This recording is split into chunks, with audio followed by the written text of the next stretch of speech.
All right. So um, let's see. My intent was just we could go through in video order to do our quick check-in, and then we'll circle back after that with blockers if there's any things we can address on the call live. But that said, Paula, do you want to just update us on where you are, any blockers that you're running into, any questions that you have? Sure. So I actually have been working I actually pinged Yvette at like 1 o'clock last night. I'm sorry, Yvette. Have been working to transfer her Excel files into PDF files and then run those through the Weaver for her. So Yvette, I actually should have those for you probably within an hour, but that's kind of the piece that I'm working on for now, which is pretty straightforward. So yeah, that's it from me. Great. And that's working pretty well for you so far, just to be able to print them to PDF. Yeah, pretty straightforward. The margins are a bit tricky, but just a bit of patience and it's good to go. Awesome. All right, Hayden, you're up next. Sweet. Yeah, this week I was still working on that notice of assembly form for the appeals court, that internal document. I was able to get the exhibit block to take exhibits, and I'm working on some ordering, making sure the order is all correct with all the questions I want to ask. And yeah, so just kind of like plucking away at that. Bryce and Quentin really helped me out with the coding help stuff, so thanks for that. Perfect. All right, Michelle, your camera's off, so I don't know if that means we should circle back to you. Give you a second. Okay. I can take a moment. So not much to report here. I got some good pull requests in on the testing framework from Bryce. Thank you, Bryce. Got stuff working again, the Axon.yaml, and got accessibility stuff merged in there and published. So I should announce that sometime. And I think documentation updates will be forthcoming at some point, but they shouldn't block anyone from doing what they can already do. All right. All right, thanks, Michelle. Bryce? Yeah, so like Michelle said, accessibility stuff is in. That is good. I don't think I'll have time today to try and get some of that running in in GitHub Actions yet, but I will do that soon. Did a lot of work in Illinois with Matt trying to get e-filing in on their interview. It is good. We essentially I fixed up a whole bunch of low-hanging fruit, and I think next week when I'm off, Matt's going to go through and sort of catalog any feedback that he thinks last feedback that he thinks we need to fix before going to production, and then I'll fix those. And then once we have that ready, we can badger Tyler a bit more and see when we will get access to production. And then I'm also doing the same thing essentially on the Massachusetts motion to stay eviction. And I have some legal questions on that. Not really legal questions. I don't know how long a discussion it would be, so we can do that later, but yeah. Well, we're definitely zooming along for right now, so I bet there's a chance that we can at least get started trying to answer some of those. So yeah, let's see once we get through the rest of our list. Yvette? Sure. Hi. I've been trying to work on the first PDF for the Mashpee tribal court. I used one that was already in PDF. We talked to David about passing it to Word and working like on the waiver through a Word document using like manual tabs. I was not able to get it kind of to reading in the waiver. It kept saying that the document submitted was empty. So I tried passing that document to PDF, and it does not read all of the tabs. So I couldn't kind of make all of the questions from the form. I kind of did the whole waiver thing just to see if I got into any other errors, but after passing it to the playground, it's still like it has a big error because not all the questions are there, so I cannot fill the form. Okay. I don't know if that makes Yeah. sense completely. No, it sounds like a good thing for us to follow up on and try to take some time today to troubleshoot. So yeah, thanks for sharing that. Yeah, and I also noticed that in one of the questions after, like, when giving information about the form, it asks for jurisdiction, and you cannot put like other, so we can put the tribe's jurisdiction. So I had to choose Massachusetts. That's something that we may want to consider for other forms as well. Can you say it again? So this was not for, oh, I see what you're saying. It said Massachusetts, which is true, but actually it's Actually a not. sovereign nation within Massachusetts. Yeah. So both are Okay. true. So Okay. a different kind of state jurisdiction, I guess. It would be Yes. good to have like another option, so I can put which tribe or actual jurisdiction we're using. That's a great suggestion. And maybe, yeah, one way that we might handle it is by not requiring you to choose any state and then just having it as listed as one of the other options. But as far as one of the things that default sets, though, is it does help with filling in addresses, which I'm imagining that for many of the people who are using those forms, they'll be still listing a Massachusetts address. Mhm. So- Yeah. But they won't want the list of Massachusetts courts. So that's the big difference there, which could be handled in what I think we call like a brand package. But I do see what you're saying. Like there's a way we'd want to figure out how to be like to honor people's sovereignty in the way we even just do the automation. I think there's some room there to improve here for sure. Yeah. Okay. I'll make a note of that issue and we'll put it on our backlog. Caroline. So the servers are up, but I did get a little bit confused about the GitHub accounts for the feedback form, and there was something else. And that page on GitHub account in the documentation, I wasn't really clear on. So I didn't put it into the production server because I thought I want to be clear about what we're doing on the development server. And I'm trying to figure out a time when Michelle and I are both free, because I'm realizing that everything that you did with the income, the whole generic X, series, Quentin, you'd set it up so you can do that with everything. And I was sort of going through each possibility one by one. And then I thought, oh, you could do the same thing here, but I don't feel confident enough with it. So I figure I go back and find Michelle at a time when we're both free to work on that. Great, sounds Yeah, good. And works for me. Michelle might be able to help with the GitHub stuff because she had actually just worked on improving those installation instructions, which I do think they're better than they were before, but there's probably still. They're perfect. Yeah. It's just then you get to the GitHub account and it just assumes you know a lot more than you do. What I was gonna ask which, like, do you remember which documentation page? Because I can't find a specific documentation page about the like GitHub feedback. It's Thing the itself? I think it's installing assembly line. I can find it. Quentin, do you know what let's see, I'll find it. Wait a minute. Let me just find Alaska assembly line, installing the assembly line. Okay, I think that's where it is. Install dashboard. You guys can keep talking. I'll just send you this link, Bryce. Yeah, I'll put it in. Okay.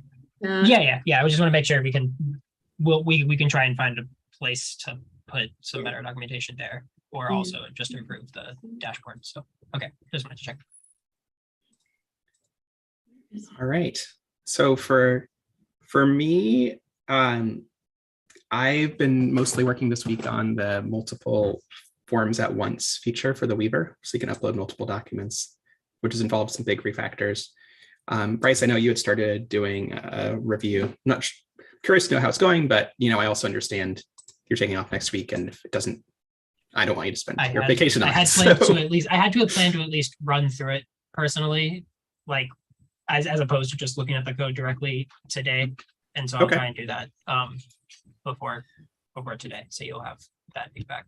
But I don't anticipate really finding much more like, and not like much more like actual feedback on by going through the rest of the code. So Okay, that makes sense. Yeah, so it would just be like if we catch any bugs. So if anyone else wants to try running through it, just so there's like another set of eyes. I did go through, I have put like a little checklist on there and I went through all of the tests that I listed. I'm not just saying someone else go through them, but it'd be good to have another person try them as well, probably at least some subset of them. Just sometimes what happens is you go through in series, you fix something, and then it breaks the thing that you tested before and thought was already good. So that's why it's good to have another person do the last test. But if you don't get to that today, Bryce, that's fine. We'll just postpone it to be after you're back. Or if Michelle has time to look at it, that's fine too. No one is dying to use this feature yet. It's something we can postpone. And then other than that, I've just been working on some of the shorter issues that are open on the assembly line repository. It was interesting, like, to go through and just like do a little bit of triage. There were some things I was like, okay, we can close those. We're not really going to do anything about them. Some of the issues we have open there are very open-ended. So it's hard to really say until we decide we're going to prioritize thinking about this question, that there's an easy way to answer it. And there's some, we might want to just think about it because we have like a backlog that's now 4 pages of issues. And when I tried to go through and say, okay, I can work on this one now, there were fewer than I really thought. So like if I went back to the beginning, the oldest issue, it's like, I really can't do anything about that, which is not necessarily great just to have stuff open saying that we're going to work on it, that we're never going to do. So I'm not sure a solution yet, but it was just something I thought of when I was doing that triage. Okay, so Maybe won't fix. some of them I didn't even feel like I couldn't make that determination though. So, but yes, okay. I think you're right. That would be a way to solve some of them. It's just saying we're not going to do that. I was gonna say, I saw you do a few as won't fix. I also saw that GitHub lets you close things as won't fix now, which is weird and kind of interesting. But I feel like when I've done triages like that, they're either like smaller things, which I tend to think that won't fix is probably good, of like more of a technical refactor, and then there are like bigger questions that are still important, but are just sort of like really hard to actually deal with. But like there's one that I don't know. I think it might be in the assembly line package, but it's like actually working with like having a good UI solution, or sorry, a good UX solution for homelessness, and like what gets filled in their addresses and stuff like that. Do we and just have it, and like that's like a thing that we should probably handle at some point, but it's just like a really big task that is hard to chunk off when we have time. And so I don't know. I feel like those are the things that I feel build up a bit more than just the smaller technical ones, but I don't know how to handle. Maybe we can those either, transfer so. those to discussions. Yeah, And we could have discussions report into the teams as well with a bot, I think. And so those can get updates That's a good there point, as well. Interesting. Okay. idea. Because they're, deeper conversations that we don't yet have concrete issues for. That's fair. That's a good point. That's possible. That's some of the solutions. Some of them are definitely discussions. I think the one that Bryce just mentioned, I feel like it does seem like it's an issue mhm. more than a discussion, because there's I just guess not the necessarily discussion is a path forward about to it. how. Yeah, I was gonna say the discussion is about how to do it, not How to do necessarily it, like yeah. if we need to do it.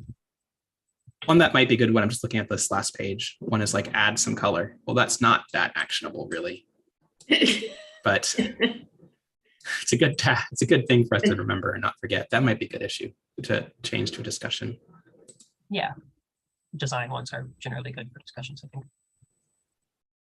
Okay, maybe looking at it again, maybe some of it was just like they were too hard for me to say, okay, I'm going to take an hour and do this. Maybe that was really more what it was. It's more like, hey, here's something to work on for a couple of weeks. But maybe we still need to figure better triage. We were using milestones really well for a little while, and we have a next milestone, which was supposed to be our things that we worked on in a 2-week sprint. That has long since passed. We have 27 open issues there. So that was not a realistic milestone. Okay. All right. Anyway, I think we could go maybe to Bryce first, and then Yvette. We both had some blockers we could try to use our last 15 or so minutes to discuss, and maybe we'll go a little over. That's okay. But Bryce, you want to start? Cool. Yeah. So my questions were, there was one little sentence, but I just wanted to clarify that the motion to stay eviction gets sent to the single panel justice on the appeals and not the, or sorry, not the single panel, the single justice like route on the appeals court, and not to the panel of justices, because that like, at least in the e-filing system, those are considered to be separate courts. And so that's a good question that I do not know the answer to, unfortunately. okay. Okay, I wasn't could sure, you 'cause see, there's- like, did it say? It was there's one sentence in the interview itself that says something like, "Oh, why do you want this to go to the single justice appeal?" So I was leaning towards that, but I just wasn't sure, and I wasn't sure if there are other cases where it could go to the panel. I guess if it's a motion to evict stay, that's generally from what I understand, that the single justice acts quicker, so maybe it always should go there. No, I think there's like jurisdiction for these that's different. So I think in some cases, okay. certain kinds of appeals go to the single justice and some go to the panel. That might be a good research question for one of our law students who are on this call. There's probably a guide somewhere. Maybe Caroline even knows where we would find that guide. Yeah, no, I- there's probably Look, some stuff out there. see. Okay.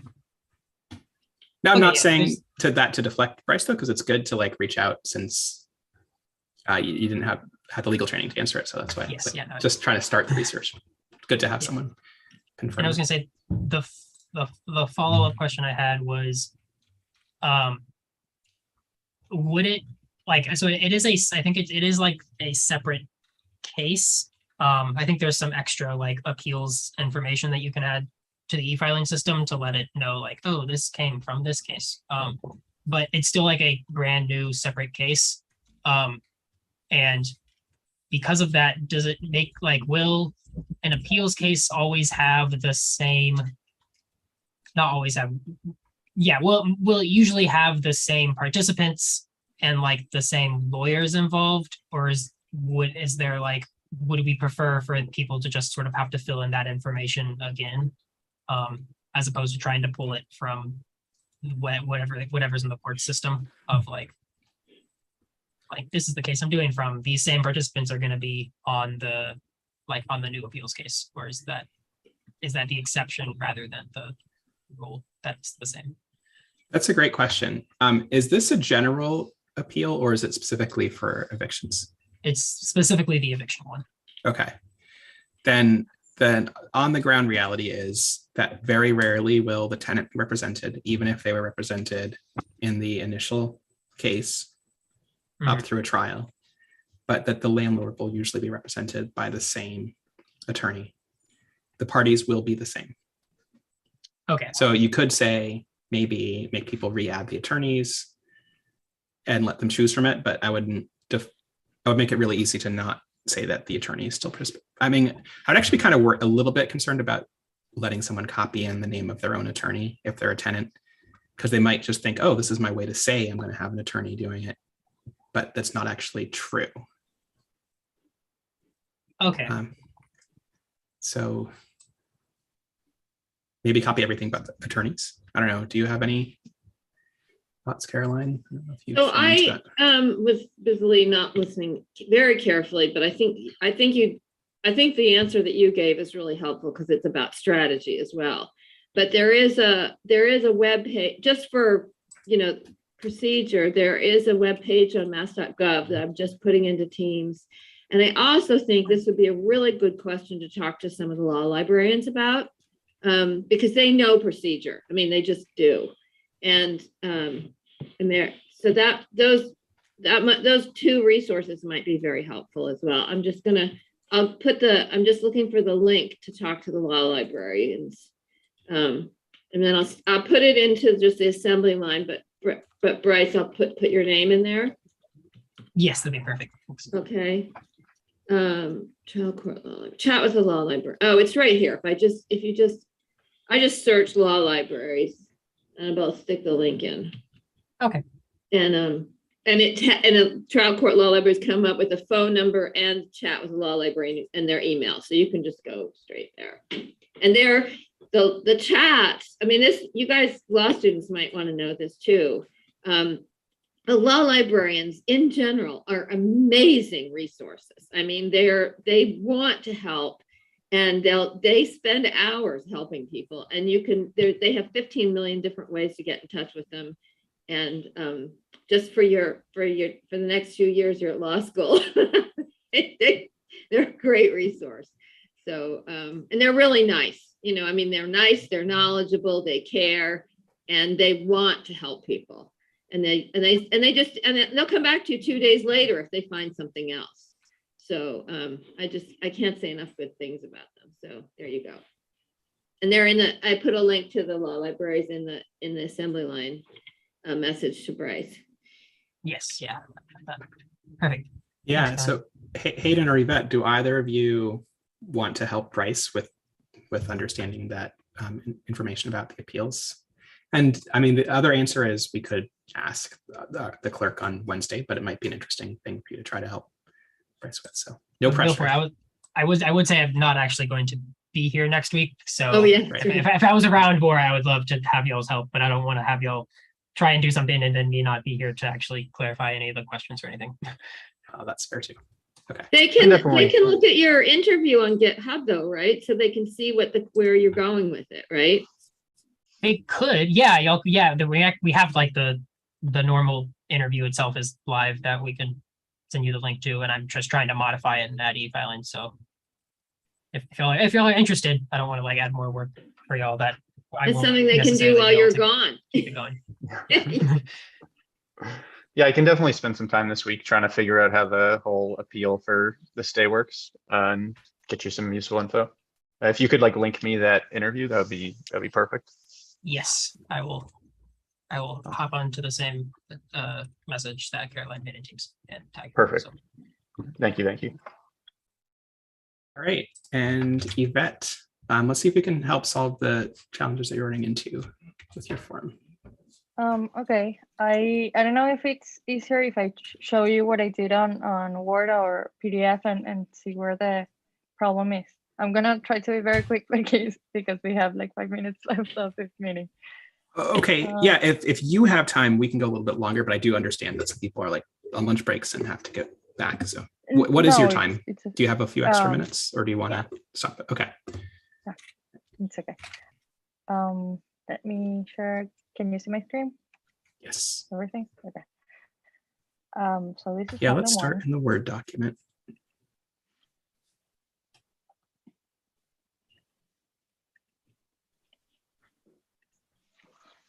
So this is what I've done so far. Okay. Okay. So I think I see the issue. So Okay. here you have what look like word fields, Mhm. but actually what we want to do is just to create, we just type in where the variable is going to go. So it's not like a special field, like a special, like a property, something that would get printed out if you printed it literally like right now. So Okay. we want to take all of these gray boxes and replace them with this syntax, which I'll link to you to the chat, or maybe on Teams, so you can keep it for later. Does anyone want to, anyone want to explain? Sorry, I really should have made that more of a pedagogical question, but I want to help Yvette with the language that we need there for what we're looking for. Anyone remember what those are called, tags that would go there?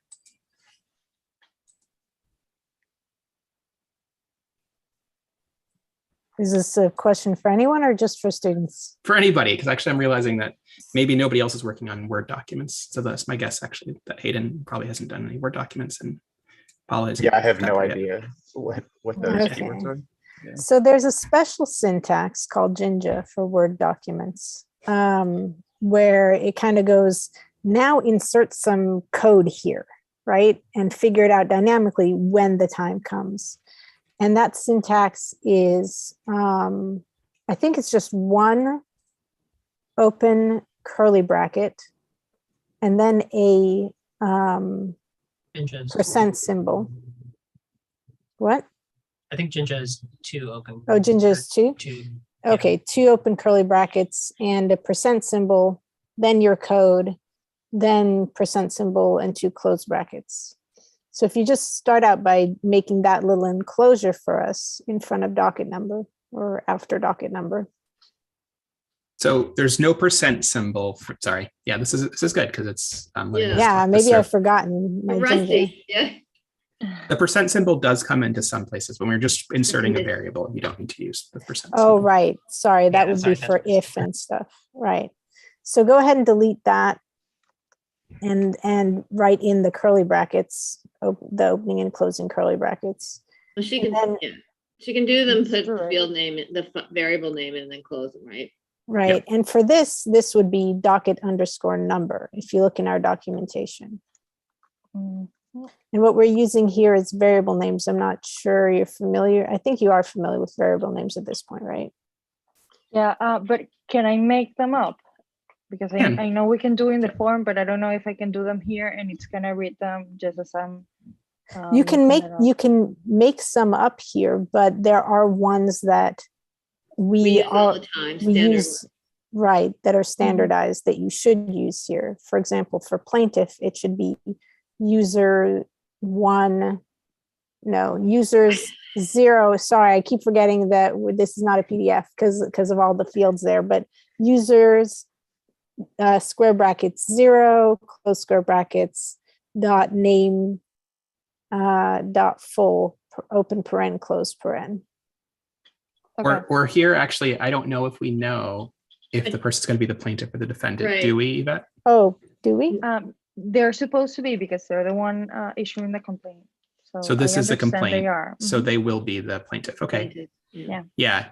And a shortcut, we actually don't need to go down to the dot name, dot full part. We could just say users in double curly brackets would work here too. That's true. Okay, Not does- trying, does sorry, I don't want to waiver- confuse you with like exceptions and yeah, because what Michelle said was totally right. That would be a way to do it. But another way would just be writing users. There are not multiple. I mean, I guess multiple Well, would there be are- better. If there's being only users one, it's only anyway. one. It only will show the number of people that you put into the Okay. interview. And So- we have that list. There's a list of those standard, you've seen that list of standard variables, right? That, Yeah, Yeah. we have it. Yeah. and I think there's some explanation about which variable, I have to look them up all the time. But The more there's complex, an explanation of which you can use in this situation. yeah. Usually, there's in a lot of cases, if there's something like other than the names of like the different kinds of people, that's in one list. But when you get to specific kinds of things like addresses, other contact information, signatures, whatever, those are the different labels we have on the right that you can navigate to. There's one column for the PDF, which is probably what you've been using up to now. And then there's a second column, which is the thing that goes into the docx template. Got it. Okay. So it'll be right next to the things you write when looking for PDFs. It's just a second column over. And something that's going to be a bit more trickier, those yes, no check boxes. Those I haven't had any problem with. Those are the only ones that were read It worked. in the waiver. So I'm not gonna touch them and see if they stay like that. That's The interesting. yes Okay. and I have a consent one and those are the only 3 that appear in the waiver. The check boxes work the way you did it by putting fields in. That's very interesting. I didn't know that that would work. That's kind of. That's awesome. Good to know, yeah. One more thing I want to just say before you go off and start labeling this the rest of the way. It's really important to put a space after the double curly brackets before you put the variable name. Because sometimes that first letter, if it's right next to the curly bracket, means something special and it will be like impossible for you to figure out what's happening. So I just always put a space to separate it. It actually makes it a little bit neater and easier to read too. So I like one on both sides of the variable name. I don't think D is one of those letters that has a special meaning, but I know R is and P is, and you don't want to have to keep track of those rules. You just want to put a space there so you're not unintentionally breaking something. Okay. Good. I'm gonna stop sharing now. Okay. Hopefully they'll work. Thank you. Yeah, feel free to circle back if you get stuck as you're working through that, because it's a whole different thing than what you practiced with David. Working with the PDF is different from DocX. Hopefully those links are helpful though. Thanks.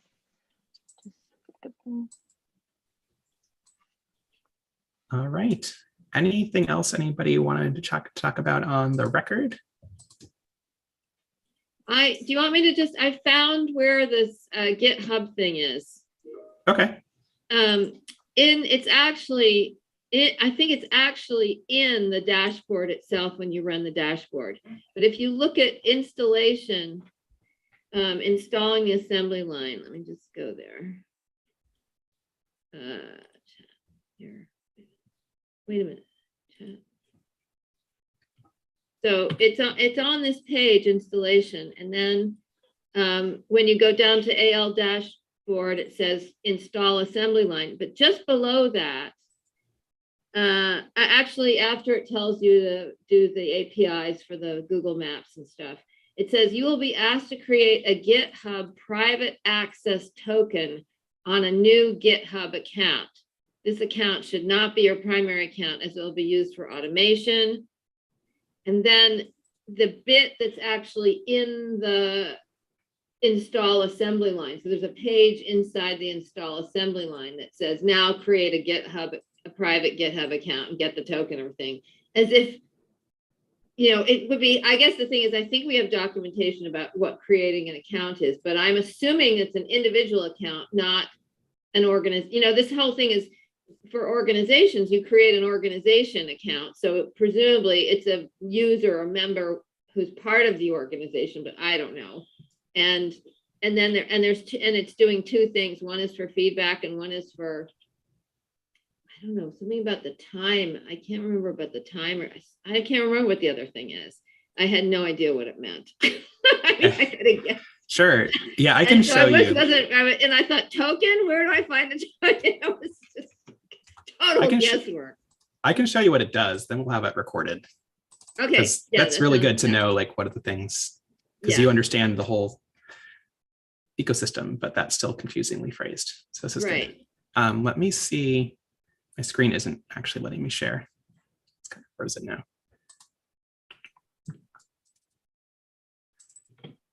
now. Maybe, let me see. Someone else want to try sharing, because mine is frozen. That might I can share, free but my what screen back up. happens if you, how do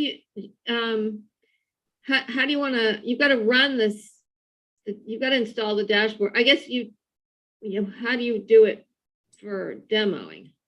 Let me try one more time. Okay, is it working? Now it's working normally. Okay, so let's try one of our forms. And I think. Oh, I see what you're saying on the how it's actually used. Yeah. I think this is using the current framework. So we use the GitHub API on the About page. So right here where it says last updated on, it gets that by going to GitHub, looking at the package name, and then figuring out the last change that was made on that repository. And this is what users will see as well. They'll see this last updated part. And then if you click submit feedback, well, that won't work actually.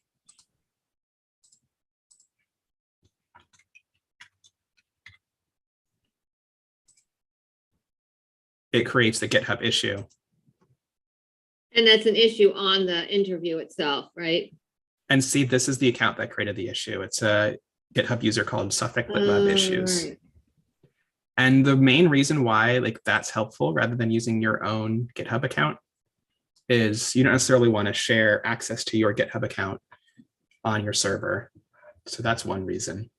The other reason is when someone else other than you adds feedback to a repository you own, you get an email. But if you add an issue to your own repository, you don't get an email.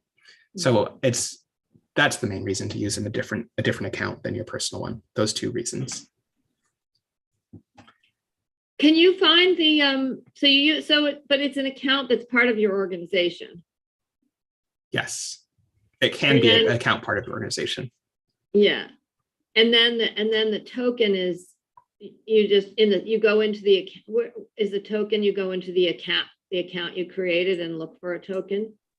I wonder if you're running the Settings. latest version of the dashboard, because I think if you are, then it should, let's see. Can I do this? I could do it on the test server maybe.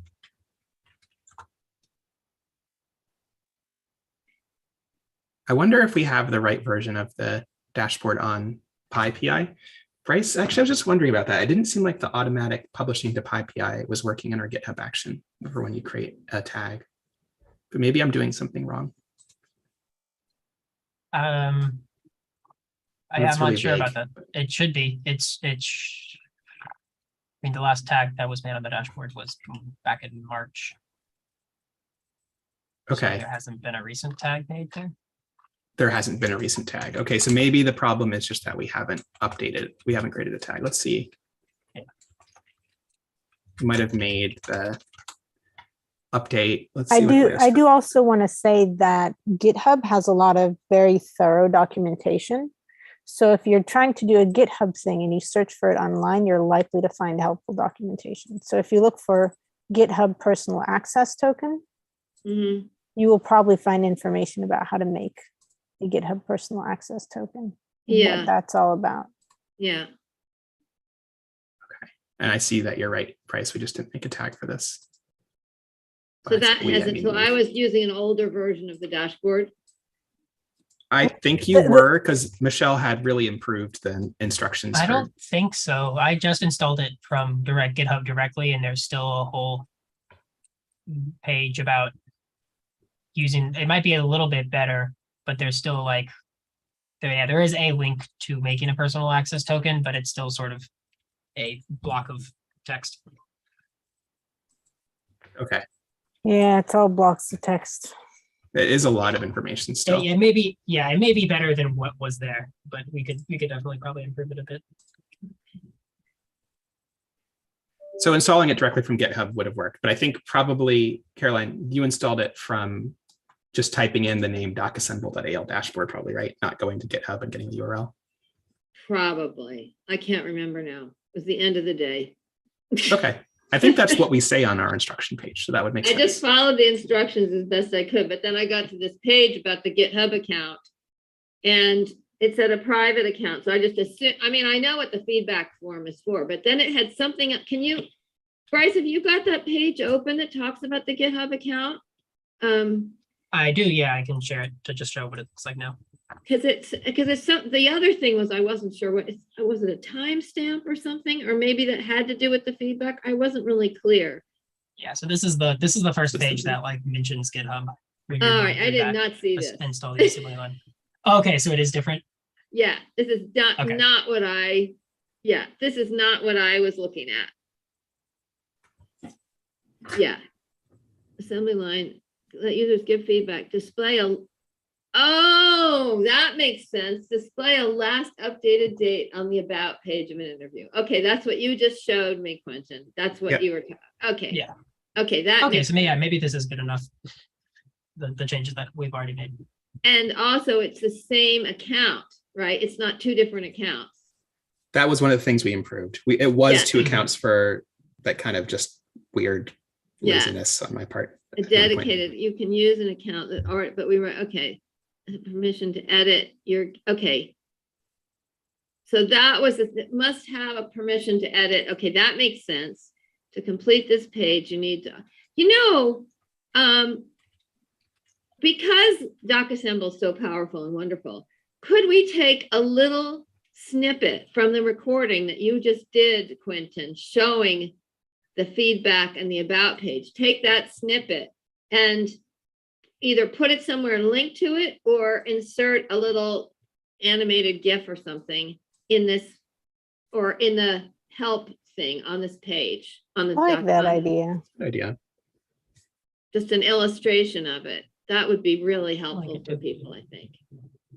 Because I mean, when you're following directions like this, I don't think you have to worry about the blocky text. But it's what the text says. Sometimes it's better to have 3 sentences rather than just create a GitHub account, get the token.